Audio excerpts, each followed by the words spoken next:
ٹھیک ہے نا؟ تو اس طرح شیطان جو ہے وہ وسوسے ڈالتا ہے، اسی لیے اللہ تعالیٰ کہہ رہے ہیں، اللہ تعالیٰ ہمیں ایک پریکاشنز دے رہے ہیں، تب بھی وہ کرے گا، اعوذ باللہ پڑھتے ہیں تب بھی وہ کر جاتا ہے کہیں نہ کہیں، لیکن یہ کہ ایک اللہ تعالیٰ ہمیں پریکاشن دے رہے ہیں کہ تب تم یہ کام کرنا شروع کرو گے تو شیطان کو مداخلت کا موقع نہیں ملے گا پھر، ٹھیک ہے؟ وہ ہمیں وسپر نہیں کر سکے گا، یا پھر ہمیں جو ہے وہ گمراہ نہیں کر سکے گا۔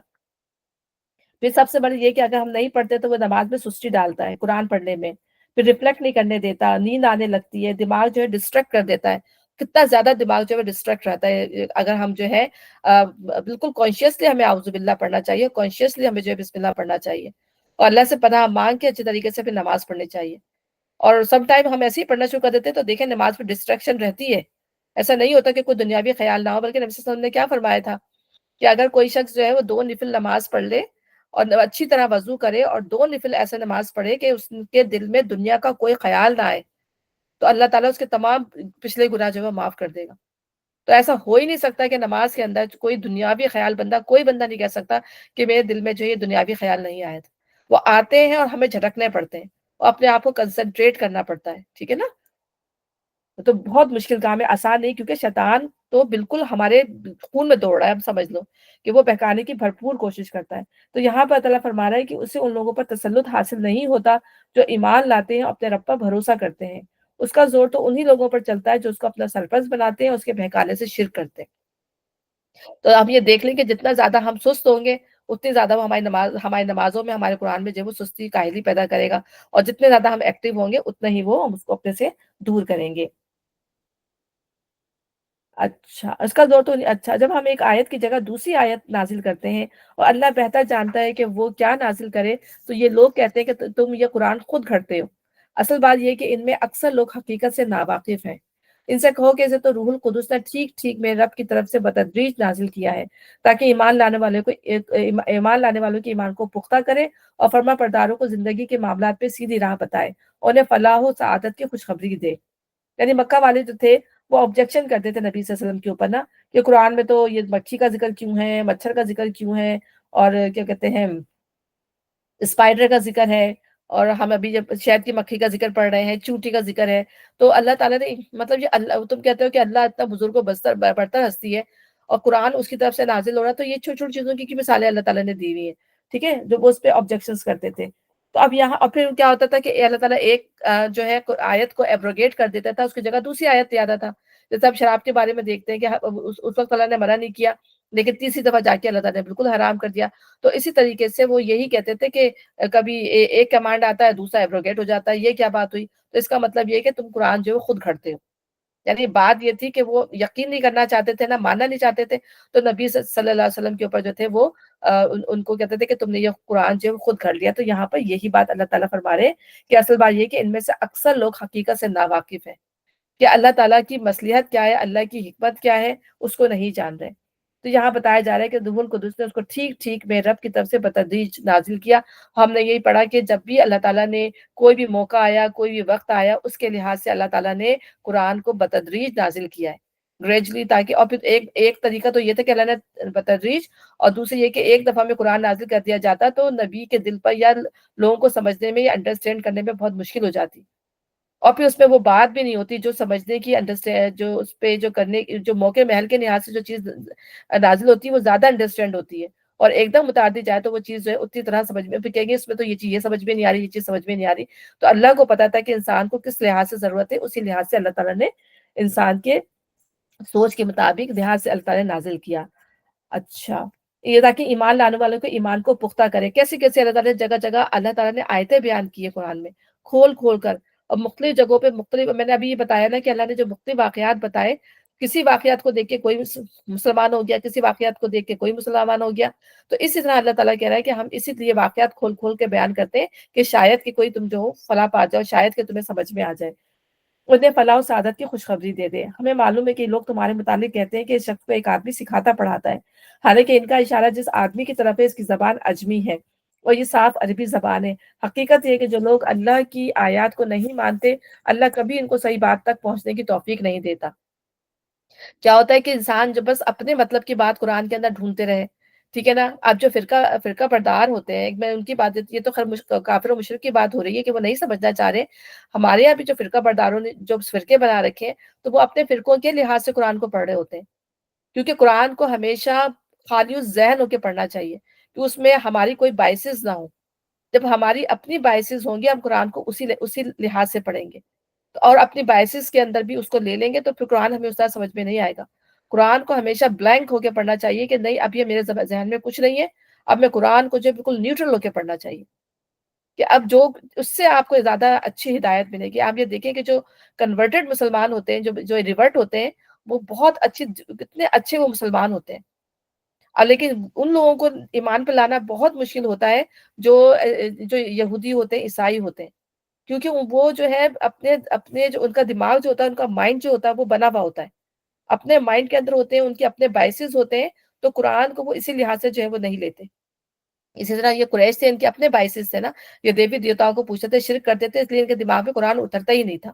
تو اسی طرح ہمارے یہاں جو فرقے بازیاں ہو گئی ہیں، تو کسی نے کسی چیز کو پکڑ لیا، کسی نے کسی چیز کو پکڑ لیا، اور اسی ذہن کے مائنڈ کو بنا کے جب قرآن کو پڑھتے ہیں، تو قرآن سے اس طرح کی ہدایت نہیں ملتی. کیونکہ پورا قرآن ہدایت کے لیے، قرآن کی صرف سرٹن آیت قرآن کو سمجھنے کے لیے نہیں ہے کہ بس اپنے فرقے کے مطابق کچھ آیت نکال دی اور اسی کو کا درس دینا شروع کر دیا کہ بس یہ آیتیں ہیں. قرآن پورا جو ہے وہ سمجھنے کی چیز ہے. اس کی ایک آیت بھی ایسی نہیں ہے جو پڑھنے کی اور سمجھنے کی چیز نہ ہو. یہ بات ہمیں اپنے ذہن میں رکھنی چاہیے. لیکن اگر ہم جب بائسس کے ساتھ قرآن کو پڑھیں گے، شیعوں کو بھی لانا بہت مشکل ہوتا ہے. شیعوں کو بھی آپ سمجھائیں. میں نے آپ بتایا تھا کہ میری ایک شیعہ دوست تھی، تو ان کو بھی اس لیے کہ ان کے دماغ میں اتنے بائسز ہیں کہ وہ ہر بات میں جو وہ حدیثوں کو لے آتے. قرآن سے ان کو سمجھایا جاتا ہے. قرآن میں وہ کہتے ہیں کہ امامت کو مانتے ہیں، 12 اماموں کو مانتے ہیں وہ. اور وہ کہتے ہیں کہ ان سے کہا جائے بھائی امامت کہاں ہے؟ وہ کہتے ہیں کہ امام جو ہے وہ اللہ سے ڈائریکٹ روشنی حاصل کرتے ہیں. ان کو نبی تو جبرائیل کے ذریعے حاصل کرتے تھے. اتنا ان کا مطلب آپ دیکھیں ایمان کہاں پر پہنچا ہوا ہے. پھر بھی وہ مسلمان کہلاتے ہیں، اس لیے کہ ظاہر ہے کہ اللہ پہ بلیو کرتے ہیں. لیکن وہ کہتے ہیں کہ امامت ابھی بتاؤ امامت کہاں ہے؟ کہ اللہ تعالیٰ نے اتنی بڑی چیز امامت ہے، قرآن میں تو کہیں لکھی ہوئی ہوگی نا. نہیں، وہ کیا کرتے ہیں، وہ کہتے ہیں نہیں ہم تو حدیث لا کے دکھائیں گے. ہم حدیثوں میں وہ بھی حدیث بھی ان کی اپنی بنائی ہوئی جو فیبریکیٹڈ حدیث ہیں وہ لے کے آتے ہیں. تو میں بتانے کا مقصد یہ ہے کہ قرآن کو جس بائسس کے ساتھ اگر پڑھیں گے تو کبھی بھی نہیں سمجھ میں آئے گا. قرآن ہمیشہ جو ہے خالی ذہن ہو کے اور اپنے دماغ کو خالی کر کے پڑھنا چاہیے. تو آیات کو نہیں مانتے، اللہ کبھی ان کو صحیح بات تک پہنچنے کی توفیق نہیں دیتا. اور ایسے لوگوں کے لیے دردناک عذاب ہے. جھوٹی باتیں نبی نہیں گھڑتا، بلکہ جھوٹ وہ لوگ گھڑ رہے ہیں جو اللہ کی آیات کو نہیں مانتے. وہی حقیقت میں جھوٹے ہیں. جو شخص ایمان لانے کے بعد کفر کرے، وہ اگر مجبور کیا گیا ہو، دل اس کا ایمان پر مطمئن ہو، تب تو خیر. مگر جس نے دل کی رضامندی سے کفر کو قبول کر لیا، اس پر اللہ کا غضب ہے، اور ایسے سب لوگوں کے لیے جو ہے بڑا عذاب ہے. یعنی یہ اللہ تعالیٰ نے انسان کے اوپر، اللہ کہتا ہے نا لا یکلف اللہ نفسا الا وسعها. اللہ تعالیٰ کسی بھی انسان پر اس کے استطاعت سے زیادہ کا بوجھ نہیں ڈالتا. لیکن اگر کسی پہ اتنی سختی کر دی گئی کہ اسے کلمہ کفر نعوذ باللہ کہنے کی مطلب نوبت آ گئی، تو اللہ تعالیٰ نے اس کی بھی اجازت دے دی. لیکن اللہ تعالیٰ نے بتا دیا کہ دل نہ مانتا. سب سے بڑی بات انسان کے دل کی ہے. دل اگر خالص ہے، دل میں اللہ ہی موجود ہے، پھر تو خیر ہے. لیکن اگر دل کی اس کے ساتھ اگر وہ پلٹ گیا، تو پھر اس کے لیے جو ہے وہ دردناک عذاب ہے. یہ اللہ نے اجازت دے دی ہے. لیکن نبی صلی اللہ علیہ وسلم کے زمانے میں ہم دیکھتے ہیں کیسے کیسے صحابہ کرام کے ساتھ جو پرسیکیوشن نہیں ہوئے، پچھلی قوموں کے ساتھ کیسے کیسے پرسیکیوشن نہیں ہوئے. کتنے شدید ہم نے مظالم دیکھے ہیں کہ جو شروع میں جو مسلمان ایمان لائے، واقعی میں وہ سابقون اولون تھے کہ انہوں نے وہ ہم مطلب پڑھتے ہیں تو ہمارے رونگٹے کھڑے ہو جاتے ہیں کہ جس طرح جو ہے ان کو جو ہے ان کو تکلیفیں پہنچائی گئی. لیکن انہوں نے کلمہ کفر تب بھی نہیں کہا. اور مطلب نبی صلی اللہ علیہ وسلم پتہ ہے کسی صحابہ کا ہے کہ انہوں نے کہا کہ اگر ہمیں جلا بھی دیا جائے گا نا، تو ہم جو کلمہ کفر نہیں، اگر تمہیں جلا بھی دیا جائے تو اس طرح کا بیان ہے کہ تمہیں جلا بھی دیا جائے تو تم کلمہ کفر اپنے منہ سے نہیں نکالنا، شرک نہیں کرنا اللہ کے ساتھ. کتنی بڑی بات ہے کہ جلا بھی دیا جائے تو. لیکن یہ کہ اللہ نے اجازت دی ہے کہ اللہ تعالیٰ نے دل کا حال جانتا ہے، انسان کی کمزوریاں اللہ تعالیٰ جانتا ہے. لیکن اگر دل صادق ہے تو پھر اللہ تعالیٰ جو ہے معاف کر دے گا. یہ اس لیے کہ انہوں نے آخرت کے مقابلے میں دنیا کی زندگی مگر جس نے دل کی رضامندی سے کفر کو قبول کر لیا، اس پر اللہ کا غضب ہے، اور ایسے سب لوگوں کے لیے بڑا عذاب ہے. یہ اس لیے کہ انہوں نے آخرت کے مقابلے میں دنیا کی زندگی کو پسند کر لیا. اور اللہ کا قاعدہ ہے کہ وہ ان لوگوں کو راہ نجات نہیں دکھاتا جو اس کی نعمت کا کفران کرے. نعمت کا کفران کرنے کے بعد کیا اللہ نے اس کو ایمان کی دولت دی تھی، لیکن دنیا اس کی سختیوں سے تنگ آ کر اور دنیا کو اس نے جب پسند کر دیا تو اس نے اللہ تعالیٰ کا کفران نعمت کیا، یعنی ایمان کو چھوڑ دیا۔ یہ وہ لوگ ہیں جن کے دلوں اور کانوں اور آنکھوں پہ اللہ نے مہر لگا دی۔ جب مہر لگتی ہے جب بھی انسان ایسے کام کرتا ہے۔ یہ غفلت میں ڈوب چکے ہیں، ضرور ہے کہ آخرت میں خسارے میں رہیں۔ بخلاف اس کے جن لوگوں کا حال یہ ہے کہ جب ایمان لانے کی وجہ سے وہ ستائے گئے تو انہوں نے گھر بار چھوڑ دیے، ہجرت کی۔ کل ہم نے پڑھا نا ہجرت کیسی کیا چیز ہے ہجرت۔ راہ خدا میں سختیاں جھیلی اور صبر سے کام دیا، ان کے لیے یقیناً تیرا رب غفور الرحیم ہے۔ بے شک ان سب کا فیصلہ اس دن ہوگا جبکہ ہر متنفس اپنے ہی بچاؤ کی فکر میں لگا ہوا ہوگا، اور ہر ایک کو اس کے کیے کا پورا پورا بدلہ دے دیا جائے گا، اور کسی پر ذرہ برابر ظلم نہ ہونے پائے گا۔ اللہ ایک بستی کی مثال دیتا، وہ امن و اطمینان کی زندگی بسر کر رہی تھی اور ہر طرف سے اس کو بفراغت رزق پہنچ رہا تھا کہ اس نے اللہ کی نعمتوں کا کفران شروع کر دیا۔ تب اللہ نے اس کے باشندوں کو ان کے کرتوتوں کا یہ مزہ چکھایا کہ بھوک اور خوف کی مصیبتیں ان پر چھا گئیں۔ ان کے پاس ان کی اپنی قوم میں سے ایک رسول آیا مگر انہوں نے اس کو جھٹلا دیا، آخرکار عذاب نے ان کو آ لیا جبکہ وہ ظالم ہو چکے تھے۔ اس بستی کا تو قرآن میں جو ذکر ہے، لیکن اس کے بارے میں پتہ نہیں چل سکا یہ کیسی بستی تھی یا کون سی بستی تھی۔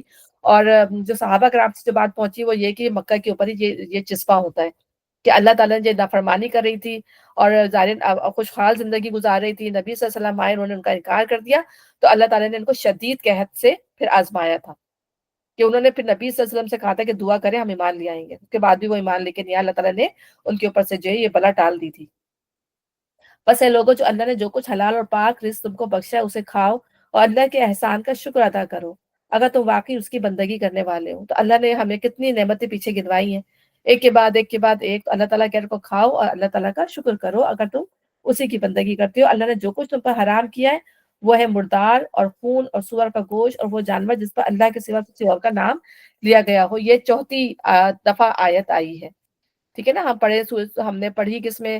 سورہ بقرہ میں پڑھی، ہم نے جو ہے سورہ مائدہ میں پڑھی، پھر سورہ جو ہے 8ویں پارے میں کون سی سورت ہم نے پڑھ کے گئے ابھی ذہن میں نہیں آ رہا میرے، اور پھر ہم نے جو ہے یہاں سورہ نحل میں پڑھی، ٹھیک ہے نا، سورہ انعام میں، اور پھر اب سورہ نحل میں ہم نے 4 دفعہ اللہ تعالیٰ نے اس کا ذکر کیا ہے، ان 4 چیزوں کا خاص طور پر۔ تو جو خاص یہ چیز جو ہے اللہ تعالیٰ نے حرام کی، ان میں خاص جو چیزیں وہ یہی ہیں: مردار، خون، سور کا گوشت اور وہ جانور جس پر اللہ کے سوا کسی اور کا نام لیا گیا ہو۔ البتہ بھوک سے مجبور ہو کر اگر کوئی ان چیزوں کو کھا لے بغیر اس کے کہ وہ قانون الہی کا خواہش مند ہو۔ جی کچھ کہہ رہی ہے؟ جی ہمارا یہ خنزیر جس کو کہتے ہیں وہ پیگی ہوتا ہے، رائٹ؟ جی جی وہ دیکھیے، ہاں کوئی کہتے ہیں، ہاں ہاں صحیح، اوکے تھینک یو۔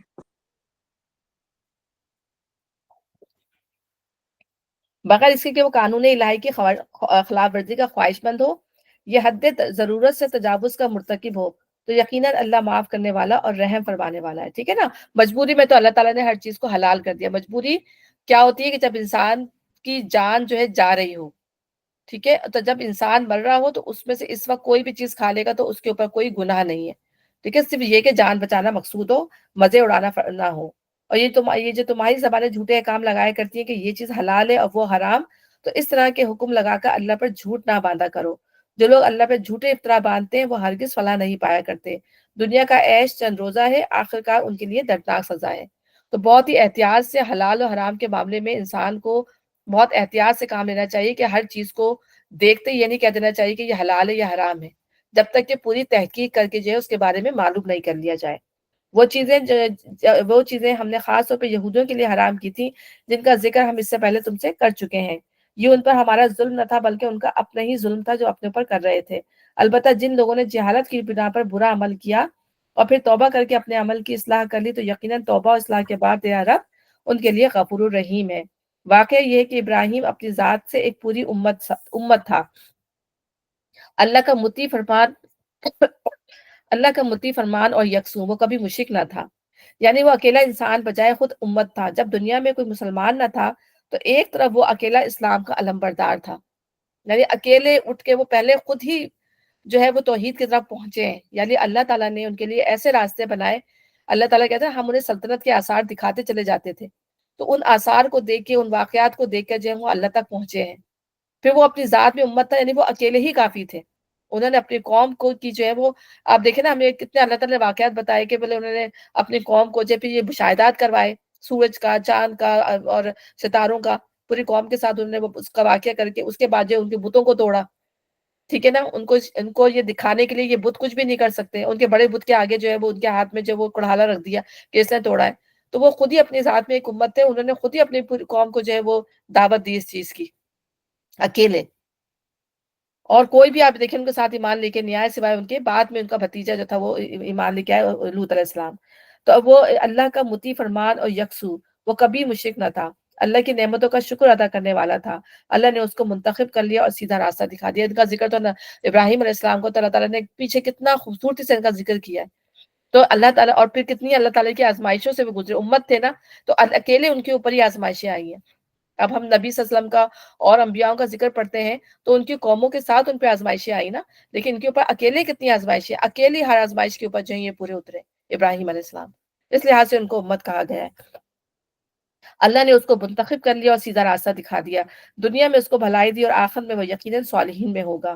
پھر ہم نے تمہاری طرف یہ وحی بھیجی کہ یکسو ہو کر ابراہیم کے طریقے پر چلو.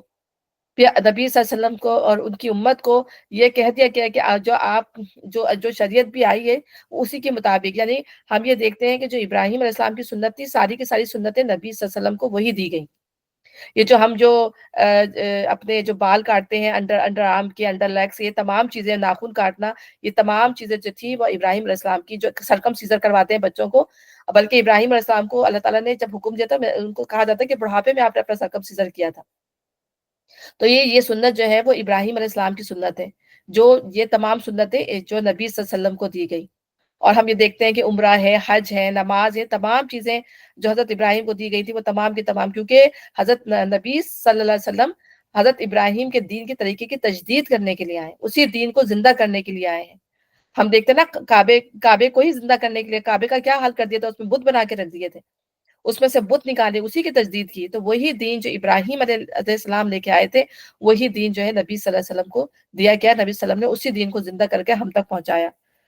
تو یہی اللہ تعالیٰ یہاں بتا رہے ہیں. پھر ہم نے تمہاری طرف یہ وحی بھیجی کہ یکسو ہو کے ابراہیم کے طریقے پر چلو، وہ مشرکوں میں سے نہ تھا. اصل دین یہی ہے کہ انسان توحید پر قائم ہو جائے، اللہ کو مان کر اس کے ساتھ جو جتنے بھی شریک ہیں ان سے اپنی بیزاری ظاہر کر لے. رہا سب تو وہ ہم نے ان لوگوں کو مسلط کیا تھا جنہوں نے اس کے احکام میں اختلاف کیا تھا. ہم سب کا واقعہ بھی پڑھ کے جا چکے ہیں. اور یقیناً تیرا قیامت کے روز ان سب باتوں کا فیصلہ کر دے گا جن میں وہ اختلاف کر رہے ہیں. اے نبی صلی اللہ علیہ وسلم، اپنے رب کے راستے کی طرف دعوت دو، حکمت اور عمدہ نصیحت کے ساتھ. اب نبی صلی اللہ علیہ وسلم کو اب یہاں پہ وہ کہا جا رہا ہے کہ آپ اپنے کام جو کرتے جائیں عمدہ طریقے سے، حکمت کے ساتھ، ٹھیک ہے نا. اب ہم اس پہ یہ پڑھتے ہیں کہ دیکھیں ہم نے پڑھا کہ کس طرح اس میں کوئی بحث بازی نہ ہو، اس میں خوش اخلاقی ہو، باتوں میں گفتاری ہو. پہلے انسان کو جو ہے کامن گراؤنڈ پہ بندہ بات کرے، ایک دم سے مطلب اس بات پہ نہ آ جائے کفر و شرک کے اوپر، بلکہ کامن گراؤنڈز پہ جو ہے بات کی جائے، ان سے انسیت پیدا کی جائے، دلوں میں محبت پیدا کی جائے. اس کے بعد جو انسان جو ہے پھر اللہ تعالیٰ کی بات، یعنی ایک نشست میں بات نہیں کرنا چاہیے. پہلے انسان جو ہے اپنی جو ہے اس سے تعارف حاصل کرے آپس میں ایک دوسرے کا، پھر تعارف بھی جو ہے پھر اس کے بعد جب بات چیت ہو جائے تو اللہ کا تعارف کرائے کہ اللہ ہے کون، میرا رب تو اللہ ہے، میں اللہ کو مانتا ہوں، آپ کس کو مانتے ہیں. اس طریقے سے دعوت دینے کا جو انداز ہے، اور پھر اس میں خوبصورتی کے ساتھ اللہ تعالیٰ کا عمدہ نصیحت کے ساتھ، لڑائی جھگڑا نہیں اس کے اندر. اگر آپ کو وہ برا بھلا بھی کہہ رہا ہے، کچھ بھی کہہ رہا ہے، دوسری طرف سے دوسرے بندے کو جو ہے وہ برداشت کے ساتھ جو ہے وہ ساری باتیں جو ہے وہ سننی ہے. اب اسی طرح ایک نبی صلی اللہ علیہ وسلم کا جو واقعہ دیکھتے ہیں کہ مسجد نبوی میں ایک بدوی آیا اور اس نے جو ہے وہاں بدوی جو تھے ظاہر اتنے سمجھدار نہیں تھے، گاؤں دیہات کے لوگ تھے، اور مسجد جو تھی وہ کچی بنی ہوئی تھی، اتنی پکی تھی نہیں اس زمانے میں. تو وہ آیا، وہاں پہ لوگ جو ہے وہ نماز وغیرہ پڑھنے کے لیے تیاری کر رہے ہوں گے، وضو وغیرہ کر رہے ہوں گے. تو اس نے آیا، اس نے وہاں جا کے جو ہے کونے میں جو ہے وہ یورین پاس کر دیا. تو صحابہ کرام جو تھے وہ بہت ناراض ہوئے، اس کو بہت برا بھلا کہنے لگے. تو نبی صلی اللہ علیہ وسلم آئے تو انہوں نے آ کے کہا کہ اس کو برا بھلا نہ کہو، یہ سمجھدار نہیں ہے، اب نادان، اس کو نہیں پتا. اور پھر آپ نے جو ہے اس کو ہٹایا، جب وہ کہتے ہیں کہ اس کو کرنے دو، وہ فارغ ہو گیا. جب فارغ ہو کے جب وہ ہٹ گیا تو نبی صلی اللہ علیہ وسلم نے جو ہے وہ پانی منگوا کے پورا وہاں سے بہا دیا پانی ادھر سے، اور پھر اس کو تلقین کی کہ یہ مسجد ہے اور یہاں پر جو ہے اس طرح کے کام نہیں کیے جاتے، ٹھیک ہے، قضائے حاجت یہاں پہ نہیں کی جاتی. تو وہ نبی صلی اللہ علیہ وسلم سے اتنا متاثر ہوا کہ اس نے جو ہے وہ اسلام قبول کر لیا. تو یعنی طریقہ کار جو ہے دینے کا، دین کا طریقہ جو ہے وہ اس طریقے سے بھی، ضروری نہیں ہے کہ آپ جو ہے قرآن پڑھیں یا بات اپنے، پہلے آپ اس طریقے سے بھی انسان کو جو ہے وہ اپنے پر کریں گے، اس کے بعد جو ہے پھر صحیح بات آپ اس کو بتائیں گے. تو یہ طریقہ جو ہے وہ نبی صلی اللہ علیہ وسلم نے جو ہے وہ بتایا. اسی طریقے سے عدی بن حاتم تھے. عدی بن حاتم بھی جو تھے وہ حاتم تائی کے جو ہے بیٹے تھے، اور وہ جو تھے وہ تھے عیسائی تھے. تو نبی صلی اللہ علیہ وسلم کے بعد یہ سن کے آئے تھے کہ جب تعریف سن کے آئے تھے اور نبی صلی اللہ علیہ وسلم کی نبوت کا سن کے آئے تھے، تو نبی صلی اللہ علیہ وسلم نے جو ہے اپنے بستر پہ ان کو بٹھایا تھا، صاف ستھری جگہ پہ ان کو بٹھایا تھا، نیچے نہیں بٹھایا تھا ان کو۔ تو مطلب یہ کہ وہ نبی صلی اللہ علیہ وسلم کی بہت متاثر ہوئے تھے، پھر انہوں نے نبی صلی اللہ علیہ وسلم کے ہاتھ پر جو ہے وہ آئے اسلام قبول کرنے کے لیے تھے، تو ان کو کچھ سوالات تھے، انہوں نے سوالات پوچھے، اس کے بعد جو ہے پھر انہوں نے نبی صلی اللہ علیہ وسلم کے ہاتھ پر اسلام قبول کر لیا تھا۔ تو یہ چیزیں ایسی ہیں، مطلب یہ بتانے کا مقصد یہ ہے کہ اسلام جو ہے وہ بیسیکلی اخلاق سے پھیلا ہے، نبی صحابہ کرام کے کردار سے پھیلا ہے۔ لوگ جو کہتے ہیں نا کہ تلوار سے پھیلا ہے، تلوار سے نہیں پھیلا بلکہ ان کی اچھی عادتوں کی وجہ سے، اور لوگوں سے مباحثہ کرو ایسے طریقے پر جو بہترین ہو، یعنی اس کی نوعیت جو ہے محض مناظرہ بازی، عقل کشتی اور ذہنی دنگل نہ ہو، یعنی کہ میں تم سے زیادہ سمجھدار ہوں، مجھے بہت پتا ہے، ہم کسی کو سمجھانے کھڑے ہوئے ہیں تو اپنی بات کو اتنی اس سے بیان کریں کہ میں غلط ہو ہی نہیں سکتا، دوسری کی بات ماننی نہیں۔ ہو سکتا ہے آپ کسی مسلمان سے ہی بحث ہو رہی ہو سکتا ہے کہ ایک مسلمان جو غلط کر رہا ہے اس کو سمجھا رہے ہو، لیکن آپ اپنی بات میں اتنے زیادہ زور آور ہو گئے، اتنا زیادہ آپ کے اندر سختی آ گئی، تو آپ دوسرے کو بات نہیں سمجھا سکتے اس طریقے سے۔ تو چاہے آپ کسی غیر مسلم کو سمجھا رہے ہو، یا اپنے ہی کسی بھائی کو سمجھا رہے ہو، تو اس کے اندر جو ہے جو انداز ہونا چاہیے وہ یہ نہ ہو کہ میں بہت جانتا ہوں، آپ کچھ نہیں جانتے، لیکن برابر سے حساب اس کے ساتھ جو ہے وہ ہو، بلکہ اس میں شیریں کلامی ہو، اعلی درجے کا شریفانہ اخلاق ہو، معقول اور دل لگتے دلائل ہوں۔ دلائل بہترین ہوں گے تو بات جو ہے وہ آپ سے آپ جو ہے وہ دل پر لگے گی، اور مخاطب کے اندر ضد اور بات کے ہر درمی پیدا نہ ہونے دی جائے، سیدھے طریقے سے اس کو بات سمجھانے کی کوشش کرے، اور جب محسوس ہو کہ وہ کج بحثی پہ اتر آیا ہے تو اسے اس کے حال پر چھوڑ دیا جائے۔ یعنی جب نبی صلی اللہ علیہ وسلم، ہم نے کہا نا کہ حضرت عائشہ کے اوپر یا پھر وہ شادیوں کے اوپر یا پھر مختلف جو نبی صلی اللہ علیہ وسلم کی ذات سے ریلیٹڈ چیزیں ان پر آ جائیں تو پھر بات کو جو ہے ختم کر دینا چاہیے، کیونکہ اس بات کا پھر جب تک کہ قرآن کی بات نہ سمجھائی جائے اس سے بہتر جو ہے وہ کوئی چیز نہیں ہے، تو پہلے قرآن کی بات سمجھائی جائے گی۔